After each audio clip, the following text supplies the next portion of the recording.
जय श्री राम जी। आप सभी को आपके अपने यूट्यूब चैनल धार्मिक भजन कीर्तन बरवाला में आप सभी का स्वागत है। जैसा कि आप सभी को पता है कि आज शुक्रवार है, तो शुक्रवार के दिन माँ संतोषी माता का व्रत किया जाता है। तो आज की इस वीडियो में हम संतोषी माता के व्रत कथा की विधि और व्रत की कथा सुनेंगे और आरती करेंगे। तो वीडियो के एंड तक जरूर बने रहें ताकि आप सभी को व्रत की विधि, कथा और आरती सभी को ध्यानपूर्वक सुनने को मिले। तो ध्यान से सुने।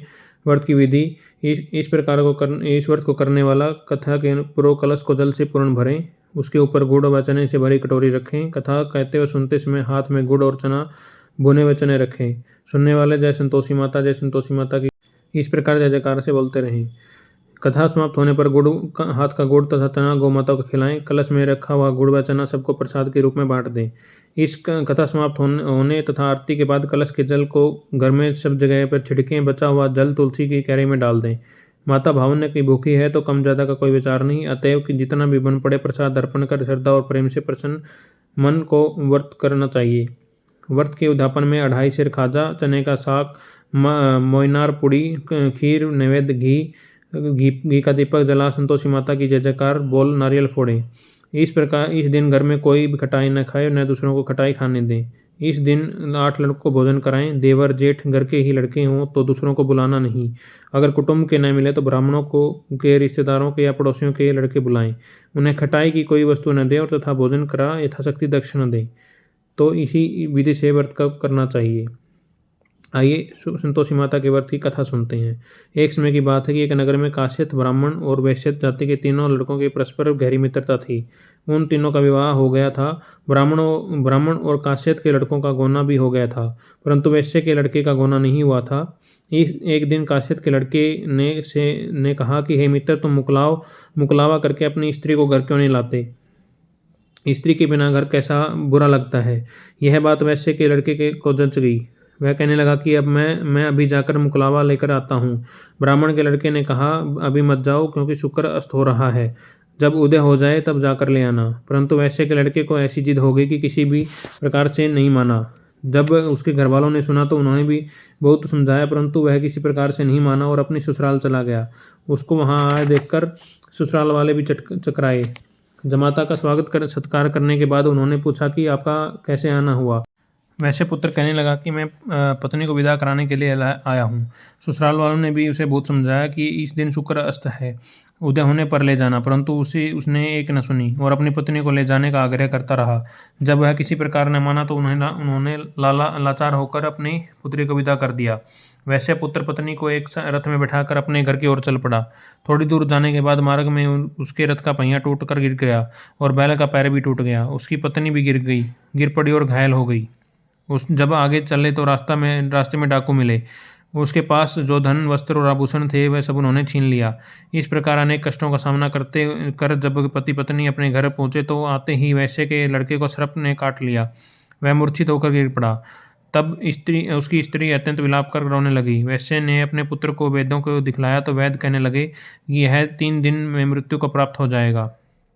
जब उसके मित्र ब्राह्मण के लड़के को सारी बात का पता लगा तो उसने कहा, सनातन धर्म की प्रथा है कि जिस समय शुक्र का अस्त हो कोई अपनी स्त्री को नहीं लाता, परंतु यह शुक्र के अस्त में स्त्री को विदा करा कर ले आया है। इस कारण सारे विघ्न उपस्थित हुए हैं। यदि यह दोनों ससुराल वापस चले जाएं और शुक्र के अस्त होने पर पुनः आए तो निश्चय ही विघ्न टल सकता है। सेठ ने अपने पुत्र और उसकी पत्नी को शीघ्र ही उसके ससुराल वापस पहुंचा दिया। वहां पहुंचते ही वैसे पुत्र की मूर्छा दूर हो गई और साधारण उपचार से ही वह सर्प विष से मुक्त हो गया। अपने दामाद को स्वस्थ देखकर ससुराल वाले अत्यंत प्रसन्न हुए। वैश्य पुत्र अपने ससुराल में ही स्वास्थ्य लाभ करता रहा और जब शुक्र का उदय हुआ तब हर्षपूर्वक उसकी ससुराल वालों ने उसको अपनी पुत्री सहित विदा किया। उसके पश्चात पति पत्नी दोनों घर आकर आनंद से रहने लगे। इस व्रत के करने से अनेक विघ्न दूर हो जाते हैं और सबके मनोरथ पूर्ण होते हैं। बोली संतोषी माता की जय।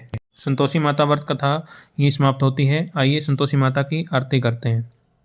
जय संतोषी माता मैया, जय संतोषी माता, अपने सेवक जन को सुख संपत्ति दाता। ओम जय संतोषी माता। सुनरी चीर सुनहरी माँ धारण कीन्हो मिया माँ धारण कीन्हो।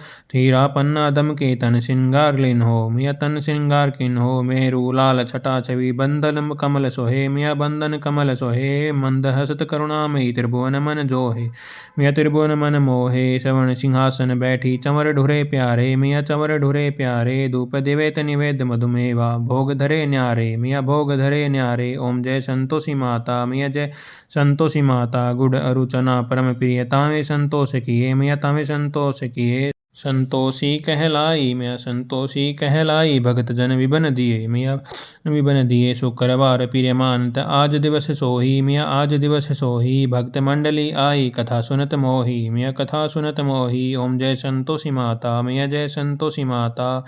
मंदिर जगमग ज्योति मंगल ध्वनि छाई मिया मंगल ध्वनि छाई। विनय करे हम बालक चरणन सिर नाई मिया चरणन सिर नाई। भक्ति भाव में पूजा अंगीकृत कीजे मिया अंगीकृत कीजे। जो मन बसे हमारे इच्छा फल दीजे मिया इच्छा फल दीजे। ओम जय संतोषी माता मिया जय संतोषी माता।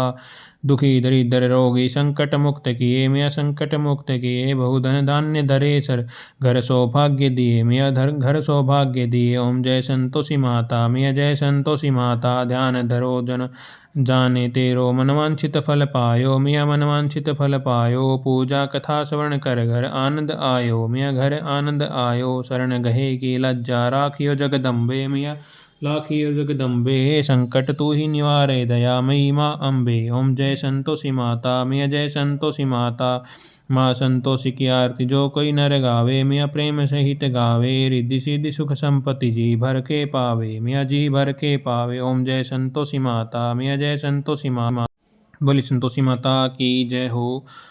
शुक्रवार की व्रत कथा और संतोषी माता की आरती यहीं पर समाप्त होती है।